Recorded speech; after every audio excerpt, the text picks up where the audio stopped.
missä asuntomarkkinat oikeasti Suomessa menee. Katsotaan tietenkin pikkasen Jyväskylän markkina, mitä siellä on tapahtunut. Ja sitten otetaan pikkasen näkymään siihen, että mitä tulevaisuudessa on ennustettavissa ja odotettavissa, että mitä asuntomarkkinoilla tulisi tapahtumaan. Yhdellä sanalla tai yhdellä dialla tässä näin. SP Koti on säästöpankkien omistama, niin kuin tuossa rahastoyhtiökin, niin itsenäisten 23 säästöpankin omistama kiinteistövälitysyhtiö. Toimitaan vähän reilulla 50 paikkakunnalla.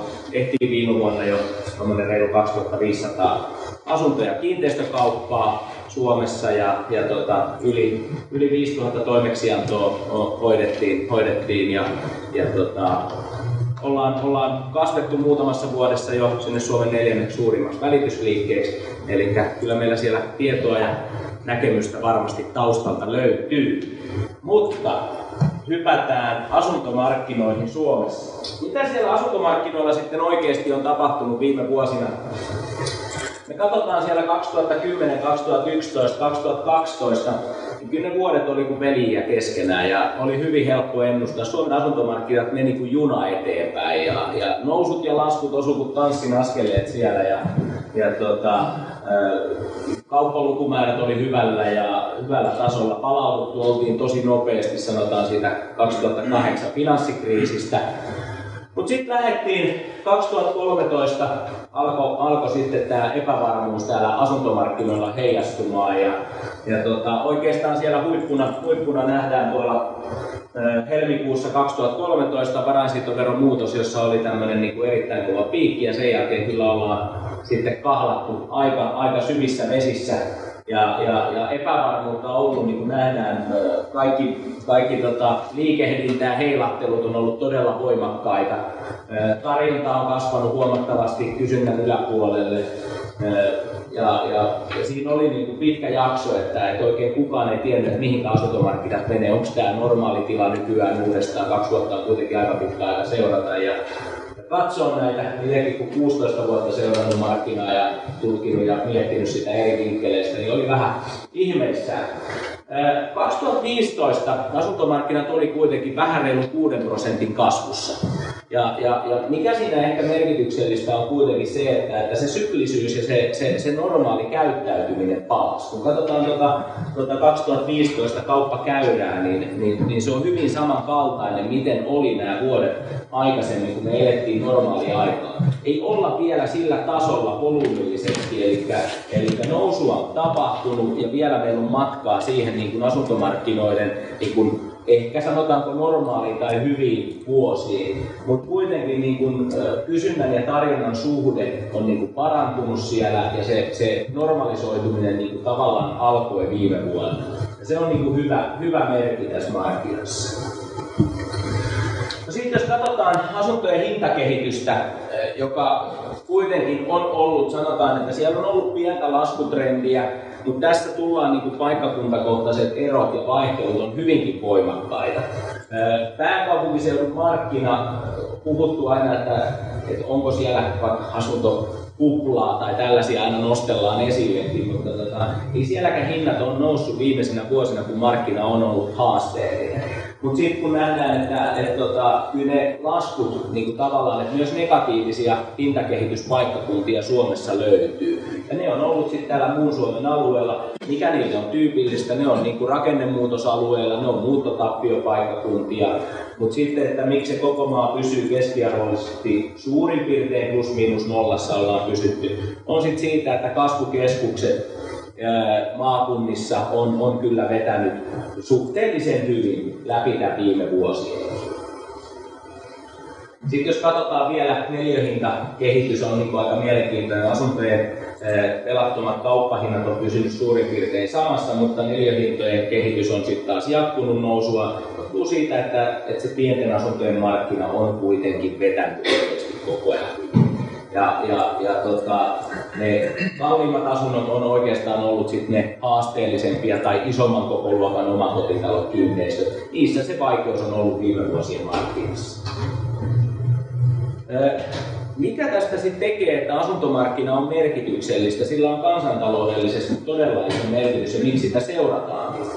Niin jos ajatellaan ennen sitä veromuutosta 2013, niin asuntokaupoissa, tämä on kiinteistövälitysliikkeiden tekemien asuntokauppojen arvo kuukausittain. Se pyöri 800 miljoonaa ja miljardin välissä kuukausittain. Siitä tullaan siihen merkityksellisyyteen, että kun tämä raha liikkuu markkinoilla kuukaudessa, niin sen työllisyysvaikutukset, verotukselliset vaikutukset on kyllä todella isoja. Sitten voidaan kysyä nyt suoraan näistä veronkorotuksista, että onko ne aina onnistuneita vai ei. Varainsiirtoveron korotus silloin osakehuoneistoissa ja kohdistuminen myös uudistuotannon lainaosuuksiin.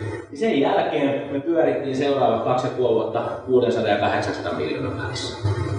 Saatiin verokanta ylös, mutta menetettiin 200 miljoonaa pyörimästä kuukausittain rahaa sieltä markkinoilta. Ei ole vielä saatu sitä laskelmaa sieltä, että kuinka onnistunut tällainen veronkorotus tässä tilanteessa oli. Itse uskaltaisin jo tällä lyhyellä matematiikalla. Hyvä. Joku ilmeisesti lähti hakemaan tiuhaa. Suljetaan sen kuitenkin, ollaan tietoisia. Mutta niin kuin huomataan, 2015 oli jo positiivisia merkkejä. Eli tässäkin nähdään se rahavirtojen liikehdintä siellä. Eli siinäkin ollaan palattu myös samalla tavalla hivenen normaalimpaan tasoon. Ei vielä olla päästy sinne, että me kolkuteltaisiin kuukaudessa sitä miljardin rajaa, mitä se raha liikkuu. Mutta sillä on tärkeä merkitys siinä. Sitten kun mietitään vielä niitä muita kulutustarpeita, mitä tapahtuu sen asuntokaupan ympärillä. Siinä on paljon kuluttamista, siellä on paljon tuotetaan veroa, paljon työllistetään siinä niin remontoinneissa, muissa kulutustuotekodinhankinnoissa. Tämä tuo sen, että miksi asuntomarkkina on merkityksellinen koko Suomen taloudelle. Kuluttajien luottamus oli pitkään myöskin semmoinen ohjaava tekijä ja ne kulki käsi kädessä aina siihen asti, kunnes tästä markkinassa ruvettiin epävarmuuksia tekemään. 2012 vielä kun kuluttajan luottamus lähti niin kuin tämmöiselle epävarmalle uralle, asuntomarkkinat pysytteli vielä. Halpa korkotaso oli yksi sellainen, joka kannatteli asuntomarkkinoita, mutta siitäkin tuli jo vähän vanha uutinen, että niin sitten totuttiin siihen korkotasoon ja näillä muilla toimenpideillä markkina haki sitä paikkaansa tuonne lähelle kuluttajien luottamusta ja se on äärimmäisen tärkeä tekijä siihen, että mitä sillä markkinoilla tulee tapahtua, eli miten kuluttajat näkee sen talouden kehittymisen tulevaisuudessa ja se vaikuttaa siihen, miten he tulee tekemään ostopäätöksiä asuntojen suhteen. Muutama katsaus tuohon Jyväskylään. Mites Jyväskylässä sitten? Markkinat käyttäytyi hyvinkin samankaltaisesti. Otettiin siellä 2013 lähdettiin pikkasen alavireiselle tasolle. Kuitenkin huomataan, että jos viime vuonna ruvettiin koko markkinalla palautumaan kysynnän ja tarjonnan suhteessa, Jyväskylä on kuitenkin, niin kuin sanotaan, että tämä asuntomarkkina yleensä se lähtee sieltä pääkaupunkiseudulta kyllä aina niin kuin elpymään ja se palautuminen tulee pikkasen viiveellä tänne niin Keski-Suomeen kuin pohjoisiin kasvukeskuksiin. Ollaan saatu sitä kysynnän ja tarjonnan käyrää kiinni, kauppatasot on pikkasen parantunut, mutta tämä on matkalla oikeaan suuntaan. Eli se normalisoituminen rupeaa näkymään täällä, että jos viime vuonna Suomessa kasvoi 6% markkina, niin se rupeaa nyt näkyy täällä maakuntien kasvukeskuksissa enemmänkin tänä vuonna kautta ensi vuonna. Jyväskylän kuitenkin hintataso on hyvin pitänyt pintansa. Täällä ei ole, me ollaan selkeällä pienellä nousutrendillä täälläkin neliöhinnoissa, mutta asuntojen keskihinnassa ja kauppahinnoissa ollaan pysytty suurin piirtein samalla tasolla. Tämä on hyvä uutinen siinä mielessä, että se varallisuus on kyllä asunnossa turvassa. Että vaikka tämä yleinen taloustilanne on ollut niin kuin haasteellinen ja talouden kehitysnäkymät on ollut hyvinkin niin kuin epävarmoja, niin ei se kiinteistöjen ja osakehuoneistojen arvon muutos ole kuitenkaan niin kuin tapahtunut siten, miten monet aina epäilee tai pelottelee, että asuntojen hinnat tulee romahtaa tai luodaan näitä mielikuvia siitä. Niin kyllä tässä aikamoisia koetinkiviä on käyty 2008 lähtien, niin kuitenkin se meidän kansallisvaranto ja kiinteistöomaisuus on pitänyt arvonsa. Siinä mielessä voidaan olla turvallisin mielin, että pitäisi lähteä vähän miettimään, että jos 2008 finanssikriisi ei romuttanut Suomen asuntokannan arvoa, niin mitä oikeasti pitäisi tapahtua markkinoilla, että se meidän asuntojen ja sijoitusasuntojen niin varallisesti se käypä arvo oikeasti muuttuisi todella radikaalisti. Pitäisi olla aikalainen kriisitilanne, joka olisi vielä sitäkin pahempi kriisi, että me menetettäisiin täällä arvoja. Merkityksellistä se on Jyväskylälle. Siellä ollaan kuitenkin niin aikana 25 miljoonaa pyöri kuukaudessa täällä välittäjien tekemissä kaupoissa, ja silloin iso merkitys Jyväskylän taloudelle ja täällä tapahtuvalle muullekin kulutukselle ja työllisyydelle. Samanlaisessa ongelmiset sitten siellä on pudonnut se 5 miljoonaa pyörimässä kuukausitasolla euroja, mutta korjausliikettä sielläkin on tapahtumassa ja se on positiivinen asia. No mikä ratkaisee tai mitä tulisi niin kuin miettiä, että mihinkä suuntaan nämä markkinat sitten lähtee? Se on aina hyvä, että tuossa viimeiset 2 vuotta niin katsottiin tätä kauppakehittymää. Edellisinä vuosina se oli aina, kun se oli sitä ennen niin kuin 7 vuotta, niin kun ne meni kuin veljen keskenään, oli helppo sanoa, missä vaiheessa tulee nousuja ja laskuja. Nyt se ehkä pikkasen normalisoituu. Tämä käyrä on yksi niin määräytymistä. Kuluttajien luottamus. Se on kaikista niin kuin oleellisin asia siinä, että kuinka ne ostajat siellä markkinoilla liikkuu ja kuinka innokkaasti ne on vaihtamassa asuntojaan. Tässä tapahtuu yleensä sitten talouden taantumissa se, että kun keskimääräinen asunnossa asumisaika on 7 vuotta, niin se yleensä pitkittyy näissä talouden käänteissä. Keskiarvona kuluttajien luottamus on ollut tuolla 10,2-11 välillä, on se pitkärajan keskiarvo. Yleensä kun me päästään sinne 10 tason yläpuolelle, niin se näkyy markkinakehityksessä meillä välittömästi. Ostajia rupeaa liikkuu, ihmisiä liikkuu, kohteita vaihtaa omistajaa. Tarkoittaa myös, että rahaa liikkuu pankeista ulospäin. Rakentaminen on yksi tärkein driveri asuntokaupassa kuitenkin. Uudistuotantovolyymit ovat olleet todella alhaisia Suomessa viimeiset vuodet. Rakennusteollisuus ennustaa kuitenkin tälle vuodelle nyt kasvua. Pohjat on haettu ja noin 29 000 uutta asuntoa ennustetaan rakennettavan tänä vuonna Suomeen. Haasteet tässä tekee se, että pääkaupunkiseutu imee sitten 70%. Ja sitten jos me otetaan isommat kasvukeskukset Turku ja Tampere, meille jää liian vähän uusia asuntoja tänne muulle Suomelle ja muihin kasvukeskuksiin. Tässä on iso haaste meillä niin kuin tulevaisuuteen, että mitenkä niin kuin rakentaminen niin kuin muutenkin se on työllistävä vaikutus Suomelle on erittäin merkityksellinen. Ja sitten se, että meillä on aivan liian vähän uusia asuntoja kasvukeskuksissa. Meillä on asuntopulaa jo niin kuin isoissa kasvukeskuksissa ja tähän pitäisi ruveta löytämään ratkaisuja yhteisellä tonttipolitiikalla, niin kunnilla on tässä niin kuin erittäin iso rooli ja se keskusteluyhteys, miten niin kuin asuntotuotantoa saadaan kehitettyä vastaamaan kuluttajien tarpeita ja mitä kasvukeskuksien tarpeita. Mutta se positiivinen asia on, että siellä niin käännös haettiin 2015 loppupuolella ja ne pohjalukemat niin käytiin koluamassa ja se käännös on tapahtunut ja se tulee niin hyvin esille myös näistä tilastokeskuksen tuosta viimeisimmistä rakennuslupien niin määrän kasvusta. Rakennusteollisuus ennustaa myös, että se kasvukäyrä on nyt päästy uudestaan aloittamaan. No, tämä työllisyydestä äsken Ilkka puhukin. Tuossa kun katsellaan, se 12 taso ei ole kyllä kauhean kestävä niin kuin asuntomarkkinoita ajatellen, mutta kyllähän tämä on melkein kuin sydänkäyrää katsellista, aina me hypätään siellä käymään. Se, että noustaanko tänä vuonna tuonne noin isoihin lukemiin ennusteissa, se ei ole. Mutta me ollaan totuttu nyt tasoon, että se pyörii 8 ja 10 välillä ja aina välillä käydään yli 10 lukemissa. Mutta sitten kun mennään alueellisiin eroihin, niin siellä tullaan sitten niihin paikallisiin markkinoihin, jossa voi olla hyvinkin suuria eroja. Mutta koko markkinaa ajatellen mitään isoa niin kuin pommia tai yllätystä tähän ei pitäisi tulla tänä vuonna, joka tulisi niin kuin, haittaamaan sitä markkinaa, joka pystyy näillä luvuilla viime vuonnakin nousemaan yli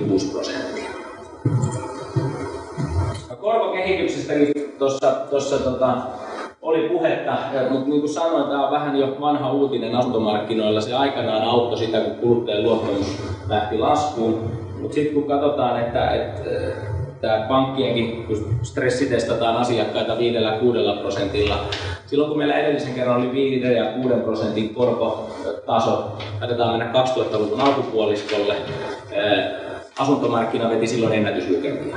Kyllä se silloin tarkoittaa, että ne talouden rattaat pyörii aivan eri tahtia, ne työllisyystilanne on aivan eri tahtia. Silloin se on jo testattu silloin, että asuntokauppojen huippuvuodet 2006 ja sitä aikaisemmat vuodet ja 2007kin vielä oli erittäin hyvä.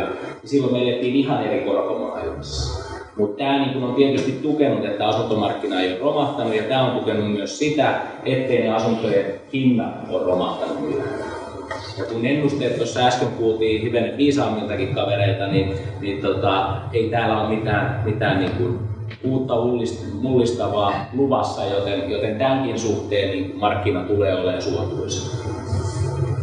Enemmänkin ehkä huolettaa se, että mitä tulee rahan saatavuudelle tapahtuu. Finanssivalvonnan uudet säädökset astuu kesällä voimaan, jossa puhutaan lainakatoista. Puhutaan niiden vakuuksien uudelleenarvioinnista ja omarahoitusosuuksista. Niiden vaikutusten arviointi on vielä haastavaa. Onneksi tässä on ollut siirtymäaikaa ja eritoten ensiasunnon ostajat on pystynyt astilien kautta muuten aikaisemmassa vaiheessa ruveta säästämään sitä, että ensiasunnon ostajille tämä tulee olemaan haasteellinen. Enemmänkin se, että kuinka sitä rahaa saadaan, ei se minkä hintasta se rahaa. Muita ratkaisevia tekijöitä. Kasvukeskukset ja kaupungistuminen. Täytyy muistaa, että se on vielä Suomessa nuori verrattuna muuhun Eurooppaan. Ja muutetaan edelleen kaupunkiin. Ja se kehitys alkoi vaan niin paljon jäljessä verrattuna muuhun Eurooppaan. Tämä tulee tarkoittaa sitä, että meillä tulee olemaan negatiivisen hintakehityksen alueita syrjäseudulla. Kyllä. Mutta sitten täytyy myös muistaa, että asuminen on myös kulutus perustarve.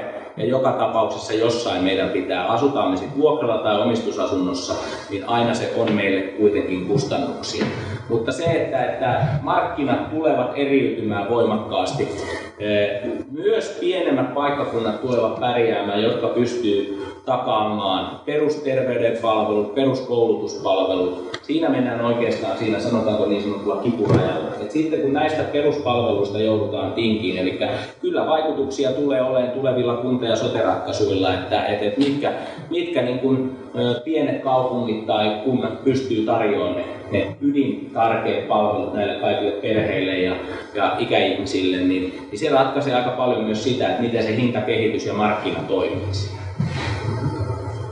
Kaavoitus- ja tonttipolitiikka. Tässä kehotetaan, me ollaan paljon kehotettu sitä, että sitä keskusteluyhteyttä kuntien rakennusliikkeiden välillä pitää parantaa. Valtion mahdollisuudet tähän tonttipolitiikkaan on kuitenkin aika rajallisia, vaan se lähtee sieltä eri kaupunkien asennoitumisesta siihen, että me liian samankaltaisia asuntoja rakennetaan kaikille, me ei mietitä yksilötarpeita, se näkyy just tästä, että sitä keskustelua ei ole riittävästi ollut. Ja tässä on paljon parannettavaa. Jos me pystytään toteuttamaan sellaisia rakennushankkeita, jotka vastaa niiden kuluttajien tarpeita, niin kyllä täällä nostureita lähtee pystyyn. Mutta siinä on kaavoituksella iso merkitys ja sillä, että minkälaisia ratkaisuja eri kunnissa tehdään tämän suhteen. Tulevaisuuden veroratkaisut. Jos me saadaan samankaltaisia veroratkaisuja kuin varainsiirtoveron korotus, niin ei kyllä kauhean hyvältä tunnu. Kun tuossa katsottiin aikaisemmin, niin niiden vaikutukset voi olla myös käänteisiä ja todella vaikuttaa sit välillisesti moneen asiaan.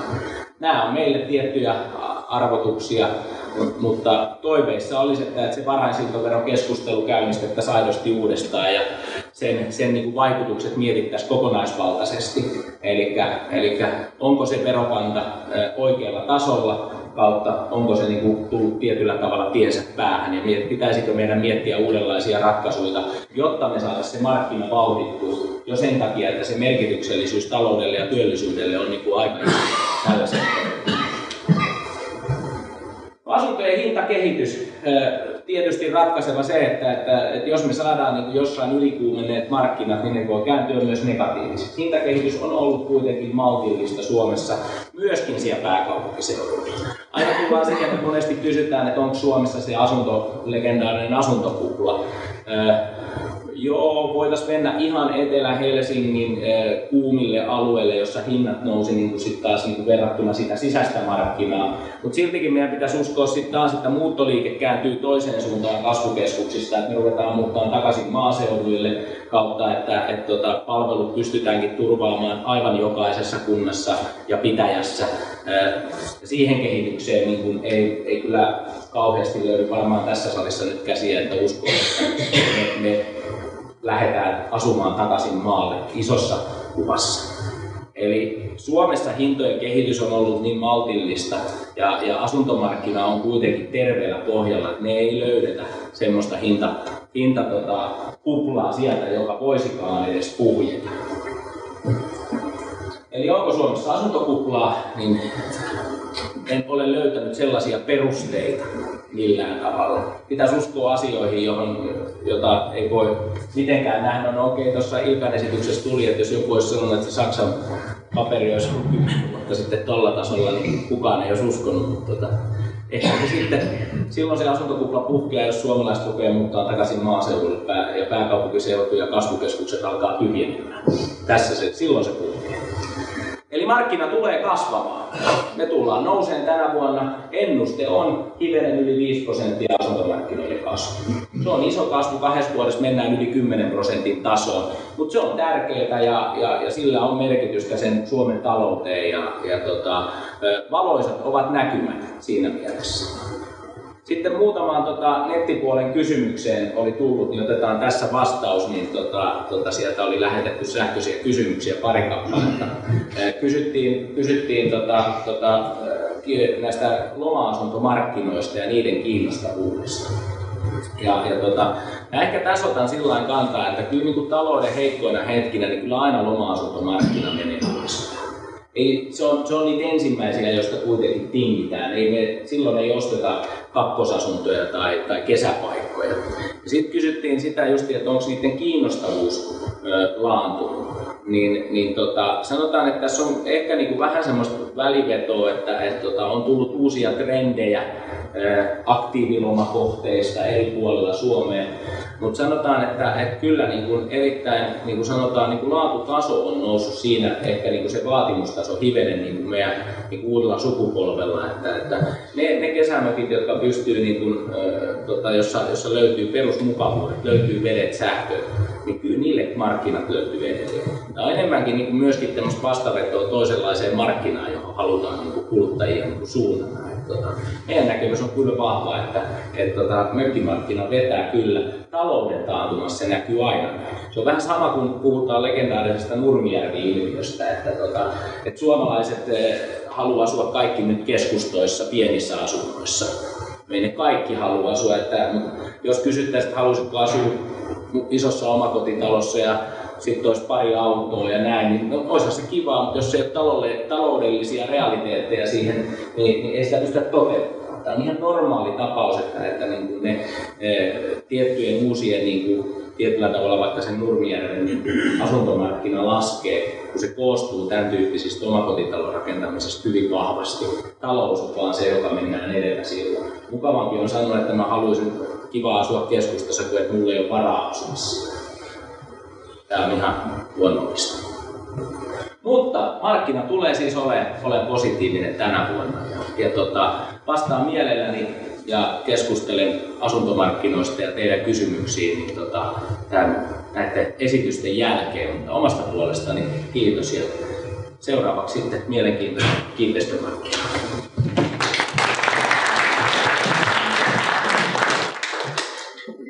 Näin, kiitos paljon Antille ja tosiaan jos maltatte, niin jätetään nuo kysymykset